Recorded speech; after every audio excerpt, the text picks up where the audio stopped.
I had a conversation recently that genuinely stopped me in my tracks. A woman told me she would not allow her child's father to see their child unless she knew about every woman he was romantically involved with at any given time. Every woman, before the child could visit. And I had to pause because I needed to make sure I heard that correctly. She does not live in that house. She does not pay for that home. She does not contribute to that home in any way, shape, or form. But she wants full visibility into his romantic life as a condition of him seeing his own child. And I thought, we need to talk about this today.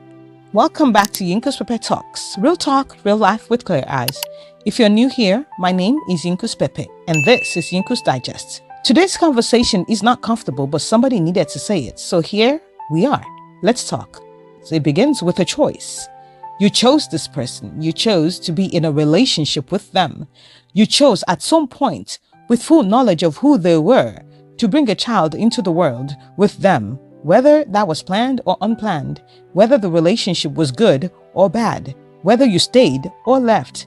The origin of this co-parenting situation is a decision that both of you made. That matters because accountability has to start there, not with him, not with what he is doing now or who is seeing now, with the decision that created the situation you are both now navigating. Because I have noticed something. The moment co-parenting gets difficult, the moment the relationship ends and he moves on or she moves on and either realizes they no longer have access to the life, suddenly he becomes the villain. Suddenly he cannot be trusted. Suddenly who he's dating becomes her business and a condition for him seeing his own child. But here's the question nobody's asking out loud. Was he always this person? Or did he become a problem the moment he stopped being yours? Because if he was always this person, you, my dear, made a choice. And part of accountability is owning that choice rather than punishing your child for it. And if he became a problem simply because he moved on, that is not a safety concern, that is a personal one. And those are two very different things that require two very different responses. You do not pay his mortgage. Let me be very direct about something. You cannot control what happens in a home you do not contribute to. That man's romantic life is his business. Who he's dating, who he cares about, who he's building a life with. Those are his choices to make as a free adult, as long as your child is safe. Safety is a real and legitimate concern that deserves to be addressed through the proper legal and co-parenting frameworks available to you. But requiring him to disclose his romantic relationships as a condition of seeing his child, that is not co-parenting. That is control wearing the costume of concern. There's a difference between a mother who has genuine safety concerns about her child's environment and a mother who's using the child as a lever to maintain access to a man who has moved on. Both need to be named. Both need to be addressed because one of those is about the child and one of those is about you. The child is not a bargaining chip. And then there is the daycare situation.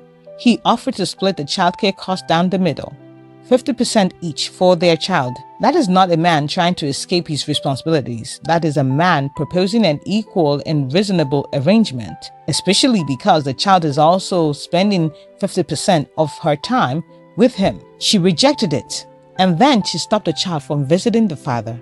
Not because the child was unsafe, not because the father was absent or irresponsible, but because of financial disagreement became a reason to withhold a child from a parent who was actively trying to be present. Let me be clear about what that is. That is using a child as financial leverage.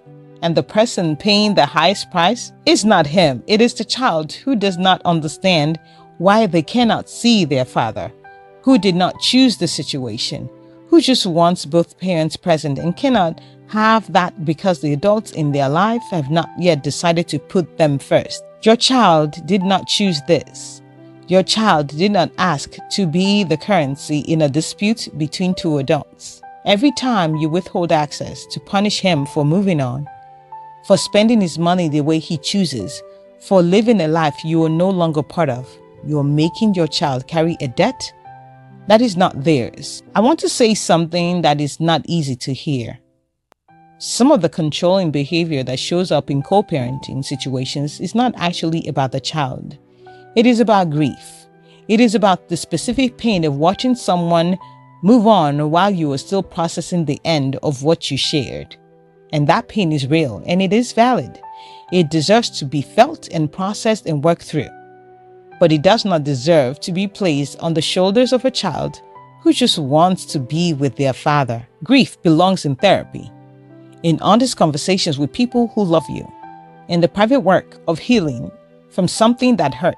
It does not belong in custody arrangements. It does not belong in conditions attached to a father's access to his own child, and it does not belong in a child's emotional world. A child who did not create the wound and cannot be the one to heal it. What healthy co-parenting actually requires?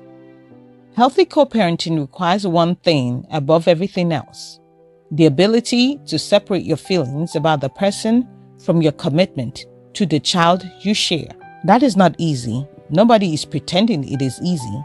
Watching someone you were with move on, build new relationship, live a life you were no longer part of, while you are still managing the daily reality of raising a child, that is genuinely hard. It requires a level of emotional maturity that is not developed overnight, but it is required because your child needs both parents functioning, not perfectly, not without conflict, but functioning well enough that they are not the one absorbing the cost of what the adults around them have not yet resolved. He does not owe you visibility into his romantic life. You do not owe him approval of yours either. What you both owe, the only debt that matters here, is the full presence and consistent love of two parents who decided, whatever else is true, that their child comes first. You chose him.